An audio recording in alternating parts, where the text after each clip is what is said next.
Hogstye.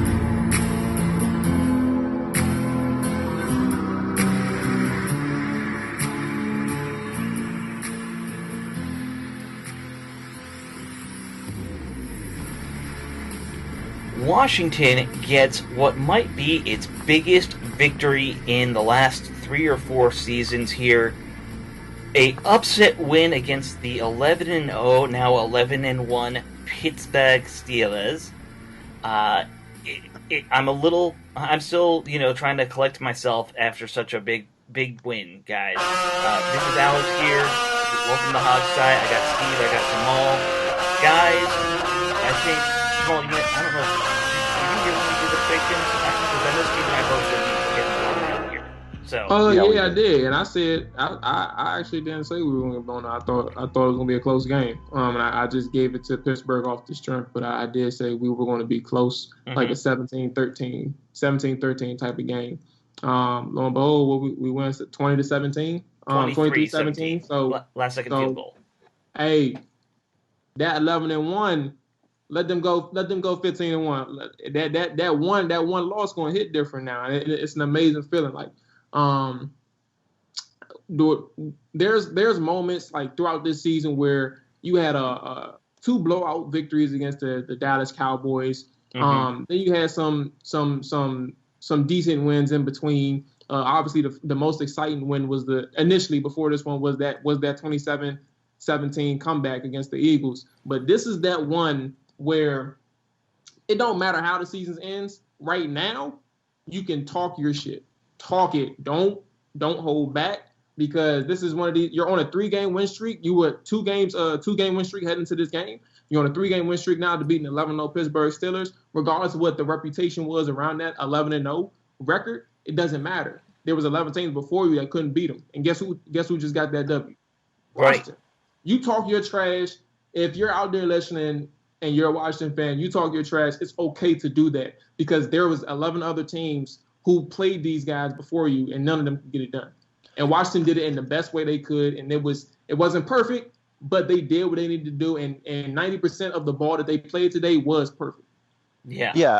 I mean, it's a bit of a confluence of circumstances for the Steelers, but the bottom line is the Redskins went out there and did what they had to do to win. They did. Steelers had a bunch of injuries. By the way, just on a random note, did they get like the referee crew that was, formerly in Pee Wee football or something? That crew was just atrociously awful. Terrible. But be that as it may, don't dwell on that. Yeah. Look, from a big picture standpoint, I think they knew going in what the Steelers were going to be. They knew the Steelers weren't a run team, much of a running team, and essentially they needed to hold Ben Roethlisberger's passing offense in check enough to keep the score down, not give up big plays. They gave up one big play, but they more or less did what they needed to do. They didn't really. They got maybe one hit on Roethlisberger, but they did collapse the pocket a lot. Yeah, they made him uncomfortable enough where he had a bunch of bad passes. Yeah, they didn't get home, basically all day, but he did have to hurry his passes on a routine basis, and he's really good at that now, of course. And the other thing is the Steelers, if I was a Steelers fan, I'd be really mad at their receivers for dropping all those balls. Eric Ebron. Eric Ebron had 3 of them. He was in our back pocket. That's how crazy it was for him. He was one more drop away from just faking an injury to make it seem like it was something going on. Like that's how bad it was. The drops probably cost them the game. Oh, absolutely. I think they said in the broadcast, and now the broadcast also kind of Pee Wee football. They were terrible too. It's like, were those guys drunk or what? But they were terrible. They said they were counting about 6-7 drops. I feel like they were probably even more than that, but they weren't even getting names right. No, they weren't getting names right. They kept on saying it was a 3-and-out when Washington had just gotten a first down. Like, there were in the first quarter. Yes, I noticed in the that. first drive. Like, you don't have a lot to think of. You're one drive in, but and I'd also like to give a quick shout out to the Houston area Fox affiliate who aired Kelly Clarkson's talk show and Judge Judy instead of this game, forcing me to look the illegal site up on my iPad while I was working. So I can't imagine a bigger contrast of two women than Judge Judy and Kelly Clarkson. I even called the station and said, "Are you guys really going to not show this game?" And they said, "Yeah, well, no, we're not carrying it."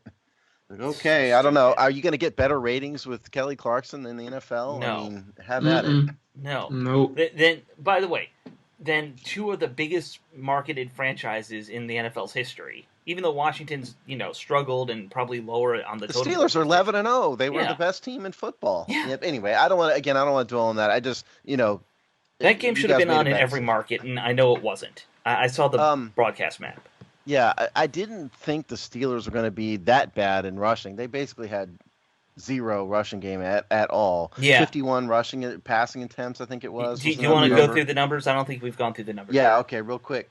Okay, Alex Smith was 31 for 46, 296 yards, one touchdown, quarterback rating of 92.3. He was sacked 3 times and Yeah. generally got hit all day long. Peyton Barber was the leading rusher, only 23 yards, 14 carries, average 1.6 yards per carry. Tenio Gibson went out with the injury in the first quarter. He had 2 carries of 14 yards at that time. J.D. McKissick was 5 for 8. Logan Thomas was led all receivers, 9 receptions, 98 yards, career game for him. Cam Sims, career game for him, 5 receptions, 92 yards. Mm-hmm. J.D. McKissick, 10 for 70. Steven Sims, 4 for 17. Terry McLaurin, who they shaded coverage to all day, just 2 for 14. Isaiah Wright, 1 for 5. Steelers, Ben Roethlisberger, 33 for 53. 305 yards, 2 touchdowns, the 1 interception, which we'll get to, and he was sacked no times, and a quarterback rating of 82.6. Anthony McFarland, 4 for 15 rushing, and then receiving wise, James Washington, 2 for 80. Deontay Johnson, 8 for 71. Eric Ebron, 7 for 68. And Ebron had 11 targets, and I'd say he dropped all of the ones he didn't catch. Mm-hmm. And let's see, Chase Claypool had a quiet day, 2 for 38. Juju Smith-Schuster, quiet day, 7 for 28. And on defense, nothing really stood out. Obviously, John Bostic had the big game-saving interception. And the Tressway count, anybody want to guess? Take a stab at Tressway's punt yards? It's a lot. I'm gonna guess he was almost at 3. If you say 3, I'm gonna say like 225. Right. No, you guys are underestimating old Tress. Old Trester?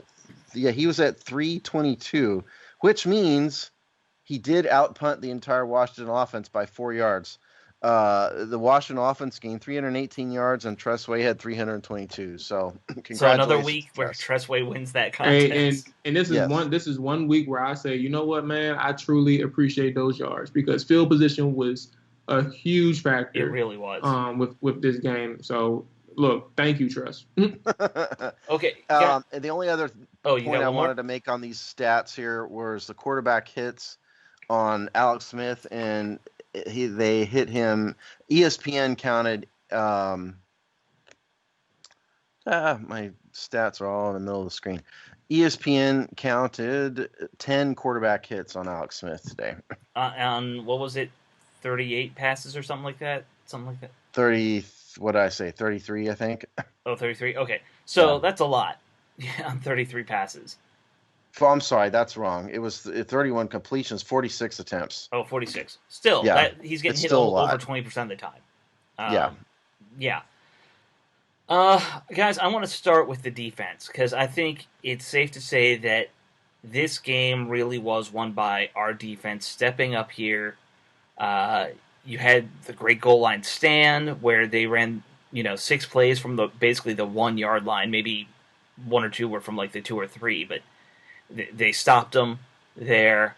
Of course, they're going to have the big interception at the end, but really, to me, what I'm impressed by, Washington didn't do anything exotic most of the game. They did a basic rush 4, play coverage. Maybe they were rolling the coverage left or right a little bit, and we saw that kind of have some issues sometimes for Kendall Fuller, where he was one-on-one on one side and getting taken advantage of. But really, it was a basic, rush 4, everyone else drops back into coverage all day, and it got it done. And there were no easy yards for the most part for the Steelers all day. I think that with the type of offense they were facing, the quality of quarterback and the quality of receiving core that they were facing, Mm-hmm. Washington really could not afford to blitz a bunch of people because Sure. Ben Roethlisberger is way too good, and those receivers way too good. Um, I saw like our buddy Rick Snyder's tweet about said something about Ronald Darby. When I checked my burner account, Yeah. and I disagree with him completely. I think Ronald Darby did pretty good considering the circumstances. Yeah, I thought so Um, too. Fuller's the yeah, one who had a bad day in the end. yeah. So anyway, I don't think they really could afford to blitz too much, and they were relying on. They really needed to rely on the secondary and the linebackers to not blow those zone coverages like we've seen over and over and over again in the past. They did a pretty good job of that considering the circumstances. Ronald Darby, did not bite on double moves. They tried on him multiple times, Mm-hmm. didn't Mm-hmm. bite. We've seen that. We've seen Washington corners and safeties get murdered by that in the past. That didn't happen today. So good on the defense, absolutely. Yeah, and Jamal, I'm going to direct this one at you a little bit, but All right. you know who really stepped up as far as one group that I didn't expect was the linebackers. Yeah. Outside of that one fourth down attempt where they threw it to Anthony McFarland, which was just a bad throw, Right. and they just didn't know where they were supposed to be defensively because you can tell how late he got out there. I'm not fully putting that on the linebackers. They did have a really good game. I didn't see when the opportunity presented itself. I didn't see not one missed tackle from the linebackers group themselves. Obviously the big play was on the boundaries, and the defensive back missed the tackle that led to that touchdown. But when we're talking about inside the front seven, it was a great game. And the linebackers, they played well. They were disciplined for the most part. Everything was in front of this defense, and for the most part, everything was in front of the linebackers. They just had to make the play. You rarely saw anything up front where they allowed something.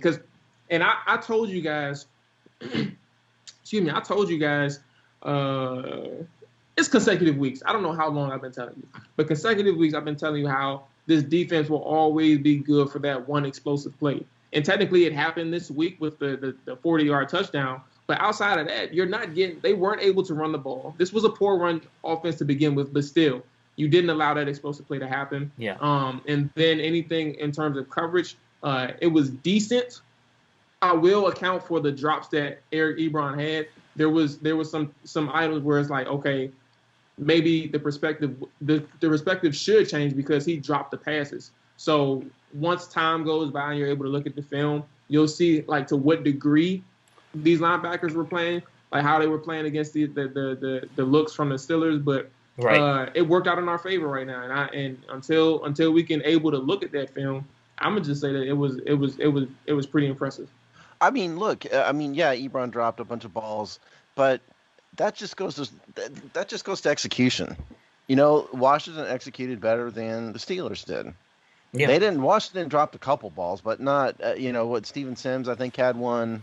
Cam Sims Cam Sims dropped one. That was in his hands. He should have had the one touchdown. Yeah. Well, no, it wasn't I didn't blame him so much for that one. That was the other one that was kind of over the middle.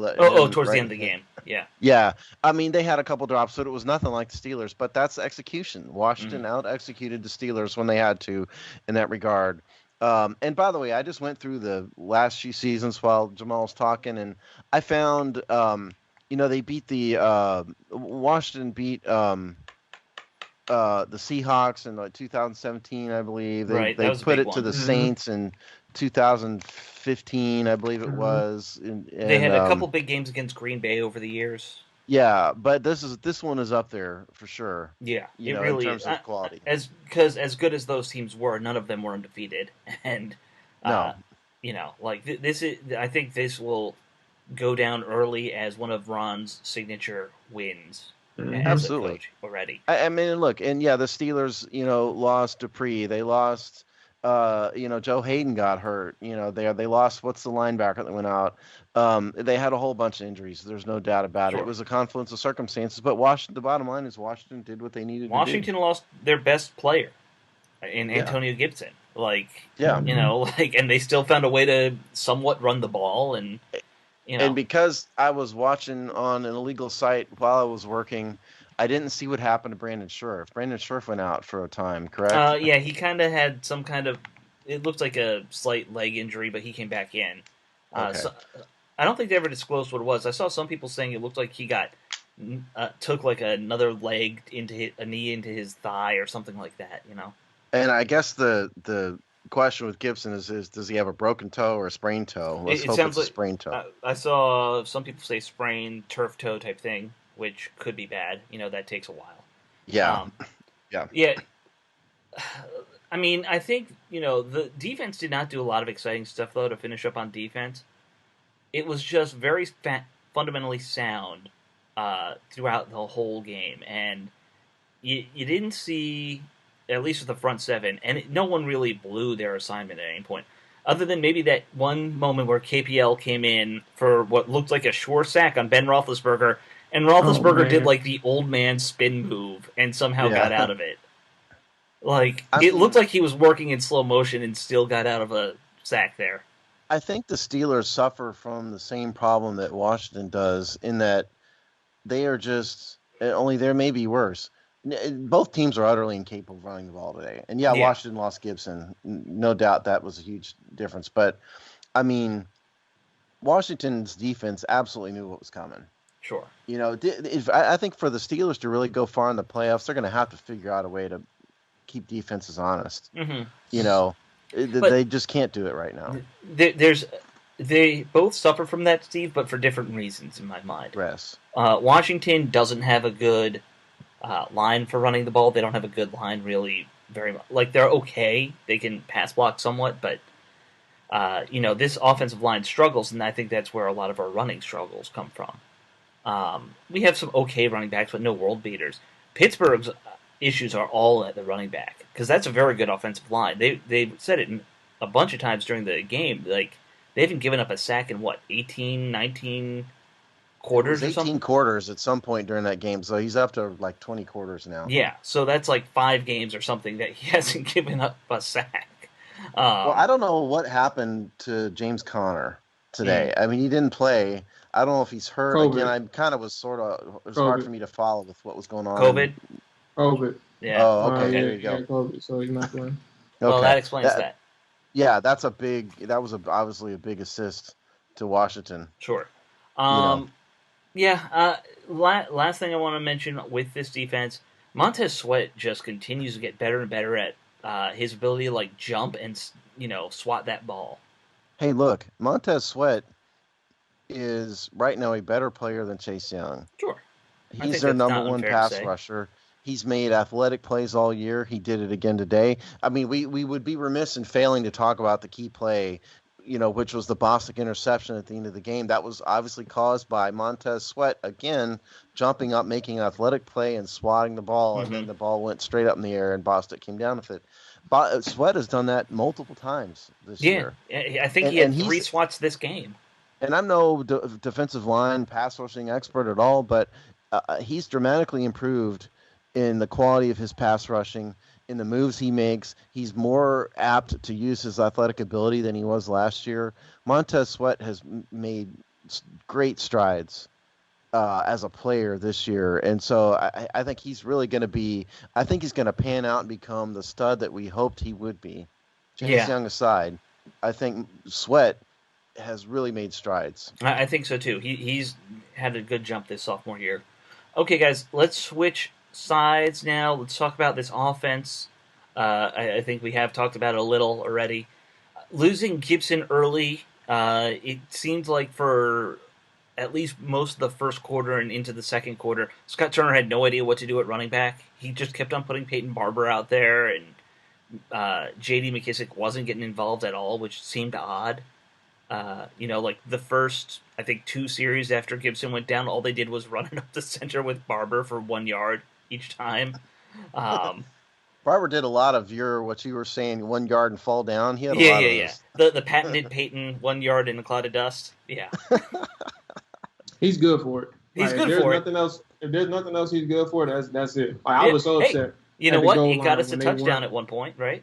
Yeah, if it wasn't for that, it was a holding on Watt at the goal line. If it wasn't for that penalty, I would have been so pissed that they allowed that red zone, that great drive to go without them handing the ball off to Barber at the 1 yard line. You need 1 yard and you keep dropping Alex back. Why? Right. Didn't matter, but I'm glad they put Barber in because he ended up getting the touchdown for us. Yeah, I'm with you. As much as I rag on Barber, like, that's where you actually use him. Like, that's the whole point of his existence. That's his whole purpose in life right now, that. Yeah, because he's not really a fullback, although they did use him as a fullback at one point today, I saw. But, like, you run him like a fullback. He gets you 1 yard. Well, look, they only had 2 active running backs after Barber went out. They had to do something because again, you can't play NFL football and just not run the ball at all. No, as much as some people like to pretend this is the Arena League now, you can't do it. No, it's just not going to work on a long term. It worked today, but it's not going to work on a long term basis. Okay, offense, Logan Thomas. I mean, did he just have a great game, or were we all wrong about him in the beginning? And is he actually going to turn into a legitimate starting tight end? Well, everything he did, every stat he said, I think was a record for him. Other than I think he's probably had more than the 1 touchdown in a game. But most reception, most yards, all those were records for him. And this is not like the Dallas Cowboy defense. This is the number 1 defense in the league. No, that he's doing this against. Now, I gotta wonder, Steve, is this because? A lot of what Pittsburgh likes to do, they were bracketing Terry and shutting him down, so it left Logan as kind of like an open one-on-one target. But did you see him very open? I saw him make a bunch of tough contested catches. He did make a couple, but draped over him. Like the touchdown catch, he was wide open. He was wide open on that one. Yeah, there were a couple of those checkdowns where he was pretty damn open. But yeah, he had 2 or 3 huge catches where he was draped on. Yeah. And this was one of those games where I still think he's a tight end too. Sure. But this is one of those games where you're looking at Thomas and you're saying there's nothing negative to be said about a player who showed up in a big game and showed out in a big way. Like you went 9 for 9 on your targets. Mm-hmm. And you made some of the biggest catches that your team needed. Him and Cam Sims, like they made some of the most critical catches of the game in those particular spots of the game. And it was something that you can only ask of your better players. Shout out to them for stepping up in big moments, but especially Logan Thomas. I'll give credit when it's due, especially for a player that I got reservations over. So credit to him. Yeah, and I agree, and credit to Cam Sims. The catches he made were important, and he got a lot of yards after catch by breaking some tackles on a couple of those catches. He's getting his shot right now, and he's making the most of it. I don't think he's. I think what we're seeing with him is he's probably a good number 3 for this team, and with his size, he's not a slot guy, obviously, but. I think he's a perfect slot guy, actually. You think as a 6'5" slot guy? Yes. Okay. He played that. That's what he did in college. He was a slot receiver. And you can have a big guy, a tall receiver as a tall player as a slot receiver. If he has good hands, knows how to use his body, he can play slot. I think he could do it. I mean, you're really using him almost like more an athletic tight end with his size. Which is fine. Who splits out into the slot sometimes as a tight ends? Yeah. I know. But that's what I'm saying. Is that kind of slot? He's not a scat back slot guy. No, he's not. I mean, but he could play the Z. Sure. I think he's a versatile guy, and it just took him a while to sort of kind of get his act together. But obviously, Alex Smith has great chemistry with him. He does. Cam had 9 targets today. And we talked about it earlier. He did have a couple drops, but I didn't blame him for the one in the end zone. I thought the drop was the one that was the late in the game over the middle. That one he dropped. Yeah, that would have probably saved us all a little bit of nerves there. If he'd caught that, it would have ate more clock. The catch where he caught it with his legs was pretty damn impressive, even though it's only 4 yards. He made the one-handed catch downfield down the sideline. Yeah, he had a two-handed, a one-handed, and a no-handed catch. So he had the hat trick of catching. there, you know? He's making Dontrell Inman irrelevant. Oh, not that that's that hard. Can we talk about that fourth down call where they, motioned Thomas back under center? Steve, I said it. I was a little early. I said that they would do it again, right? That they'd put him under center and run something else out of it? See, my problem is because of my circumstances here tonight, I missed the play. Oh, okay. I only saw the result, so I have not had a chance to watch that play in full. Yeah, I turned back, and it was somehow it was over. So. Yeah, I got an opinion of it, man, because it really pissed me off to this standpoint. Like, you have. Obviously, you'd want to run the ball with Logan Thomas if you're going to do a quarterback sneak. Sure. Okay, that's fine. You start out in a situation where you have Alex Smith in the empty back set, and then you motion to the look that you want. I don't like at that point right then and there. It's a tell that it gives the defense time to make the proper adjustments. Okay, like that's one thing. The execution poor. Inman missed the block. That's one thing. You need 1 yard, north-south. If you're going to do this, you might as well give it to your guy. Give it to your guy Logan Thomas. Let him get the yard. He's 260. So while the play seemed like it was worth calling, and it seemed like it was there. When you need 1 yard, what's the point of going east to west against a defense who's already good? Just try and get your guy man on man, get the yard, keep it pushing. I didn't agree with the call. I understood it after they called it, like it was there, but they missed the block. It doesn't matter though to me when you need 1 yard, and that's where I was a little frustrated because if you're going to put Logan Thomas on the center for all that window dressing, you might as well just run the sneak. Yeah, I'm kind of with you. I mean, because they've done it before and it worked. And I've said before, I would be using him as a quarterback 2 or 3 times a game. Just he can provide you some real versatility. Not just as a good tight end, but Inman misses the block, and that obviously I'm not convinced they would have gotten it even if Inman had pushed his guy. Like they got to him 2 or 3 yards still in the backfield.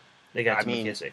If you're gonna run a quarterback sneak, it's got to be Thomas, right? You can't have Alex Smith running quarterback sneak. You run Thomas up the middle, but this was. Thomas hands it off to McKissick on a fake sneak. Oh, okay. Yeah. Again, I didn't see this play. Right. You go back and watch it, Steve. It's a little bit triple optiony, so it might take you back to So it your sounds like a play old days. where possibly the Washington play callers did a bit too much and tried to get a bit. They did too much. Yep. Yeah. That's what I'm saying. They did too much. So it was 4th and 1. Just run the ball. Yeah. Run a dive and try to beat him. That's what I would do. That's what I think most of us would do. Put a bunch of fat guys on there. Don't put Inman out there. Get an extra lineman out there or something. Extra tight ends for God's sakes. You have 3 of them on the roster. I'd just like to give a quick shout out to Alex Smith. Yes. In this game, Mr. Bloody Sock. Oh yeah, I don't know. I saw that. I don't know if the broadcast team ever said what that was. But it looked like Chase Roulier accidentally stepped on his leg. Okay. He looked like who was the pitcher of the Red Sox several years ago had that problem. I know yeah, but anyway, Schilling. Alex wasn't it Schilling? Kurt Schilling. Yeah. Anyway, Alex got pounded out there. I mean, just pounded. He took some big shots. Yep. He's clearly all the way back from his injury, and I don't think either Kyle Allen or Dwayne Haskins in their current state of development could have done what Alex did today. No. Under that kind of withering pressure all day long. So a huge shout out to Alex Smith. Oh, absolutely. I agree 100%. Alex, I was telling a friend earlier, I had some friends over for the game. I was telling them earlier when they were down 14-0. I think before this game even started, but regardless of the outcome, I said that Alex Smith, he's earned the right to be comeback player of the year. However, one of the things that also you take into account, because we are fans of this team, Ben Roethlisberger had a hell of a process to come back to get back on the field as well. And you got to respect that. And we hardly take that into account from our end. And when they were down 14-0, one of the things I said, because he wasn't playing that good at that moment, one of the things I was saying was like nobody's really going to respect you if you continue in terms of this award and in terms of the national recognition. Nobody's really going to respect you in terms of your skill set if you keep coming out and playing the way you're playing. Like if you look like you did in the first quarter, and midway through the second, like it's not going to happen. And you have to put up more than 7 points. You have to put up more than 3. And eventually it started clicking for him. We ended up putting 23 points on the board. Things worked out in our favor. But that's just one of those things where on the field, to what Steve pointed to, the type of play that he had, the resilience, a resilient nature that he showed is something that you're not going to see from the other 2 quarterbacks, at least right now. And this was a great game for him, but also this helps him in terms of understanding the type of quarterback that he is, like from other people's perspective. It was something good to see.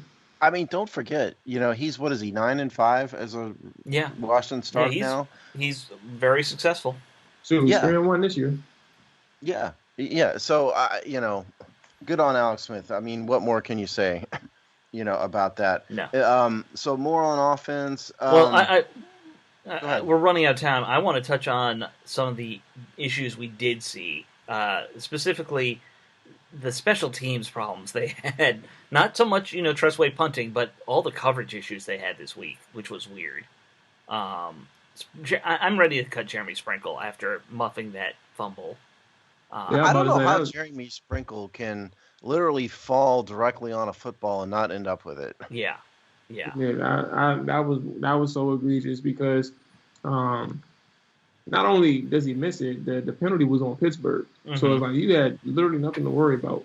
I was shocked I was confused. I thought he had gotten it, and I was like, "Wait, Pittsburgh has a ball?"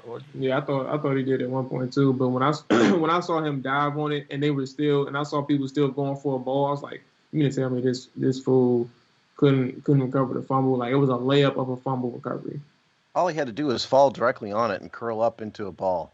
It's amazing that he didn't come up with that. Yeah, but they had some issues covering down the field on both kicks and punts this week. Hopefully they clean that up. That's my one point I want to that's been our strength of this team. Yeah, my one would be penalties.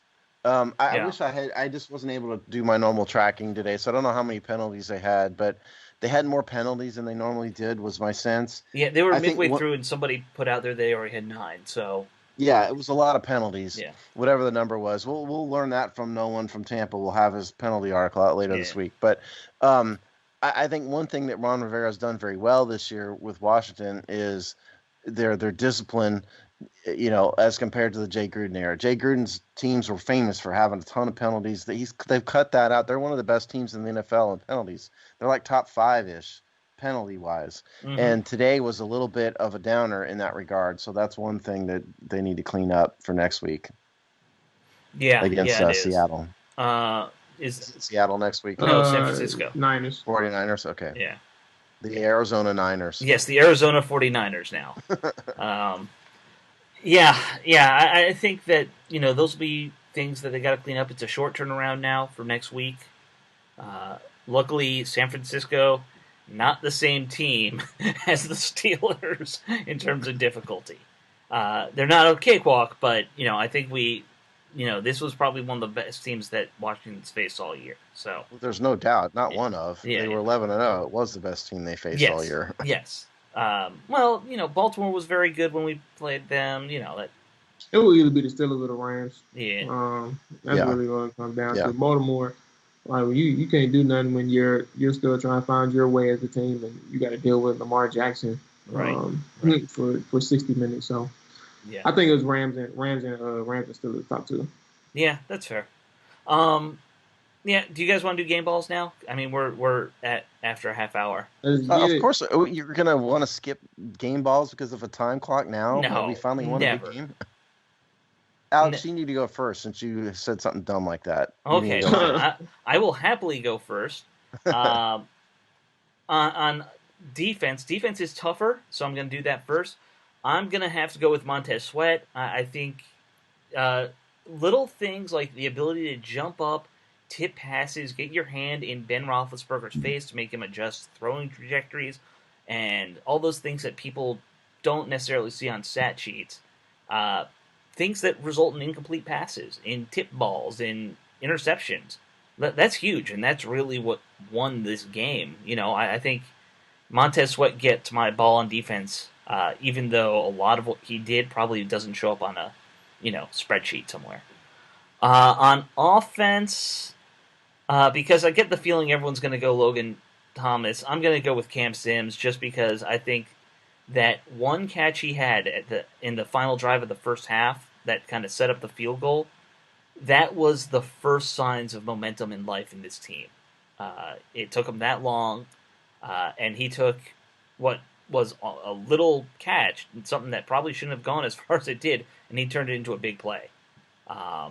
So I'm going to give him my game ball on offense. Yeah. Well, on offense, yeah, certainly Logan Thomas, Cam Sims, honorable mentions to me. They both had great games. But, the little spiel I went through a few minutes ago about Alex Smith. Sure. I mean, Alex Smith won this game to me. But he's the leader.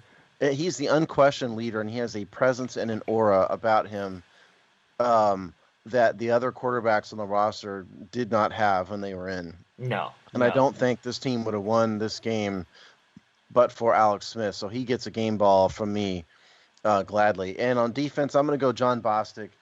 Look, he made the key interception that saved the game. Sure. That, I don't – did he say – it was the key interception. They weren't driving. They weren't in the red zone. So that's why I hesitated about save the game. But John Bostic with his big interception, I haven't given him a game ball all year, so he gets a game ball for the interception. But certainly Montez Sweat gets an honorable mention for it. All right. So for me, offensively, I'm going Cam Sims. Actually, I ain't gonna lie to you. I think there needs to be a co-game ball for offense. I think it's between Logan Thomas and Cam Sims. I'll be the first one to do it. It's like they both came up in big spots, and it's hard in a game like this. It's hard to give it to one person, and they both went. Not Cam. I was gonna say they both went 100% on their targets. I remember Cam dropped one. Cam had a couple drops. Yeah, but like they both came up big in their spots. Cam Sims. Logan with the first score, he contributed to the first score. And then Cam Sims contributed to a go-ahead point. I think it was the field goal drive, and it's just hard to take away from either one of them. And today I'm just giving co-game balls to both of them. Defensively, excuse me, I'm going Montez Sweat, but in a broader perspective, I think this is a team win, and I'm going to go with the front seven. The front seven. They weren't able to get home against Big Ben, but to a degree they routed them. And that's all you can really ask for if you can't get home, because we said last week in the pregame show or the preview show that he's a guy where he's comfortable dropping back 1,000 times. They don't really care about the run. They're going to get the ball out quick into their receivers and have them move the ball as an extension of their run game. Mm-hmm. That's what they do.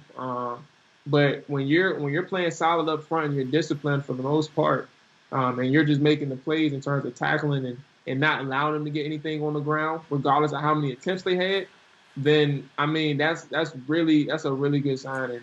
And for this one, we're splitting it, man. Offense, you got Cam and Logan, and on defense, you got the front seven, the entire front seven. Yeah. That's not an improper thing to do. I mean this is a true team win.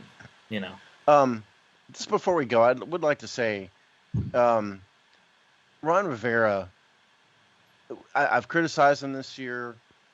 I think justifiably so. He said weird things. I blame him for the Giants game loss. His messaging has been inconsistent, but you know what? He really has his team believing in a way that Jay Gruden never did.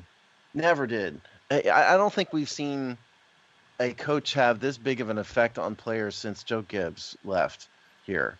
I haven't seen the comments today. Obviously, we were doing this right after the game ended. But I think from what we've seen and what the players have said, over the season is that Ron and all he's been through has made a tremendous effect on the attitude of this team. And he really has them believing they can compete and win. It took a while, for sure, but they're at the point in the season where they've gelled, they've come together, they're playing well, and it would be remiss in not giving Ron Rivera credit for that. Oh, Alex, I want absolutely. you to play some dramatic music over my little speech. I don't know if we don't have want to any get dramatic copyright music. strike, but I don't know if we have any dramatic music. But absolutely right. You're absolutely right. He really has kind of put his stamp on this. And I think we're just beginning to see the results of that. Hopefully we'll see a lot more success this year, next year, and maybe some kind of shiny metal things make their way here in DC.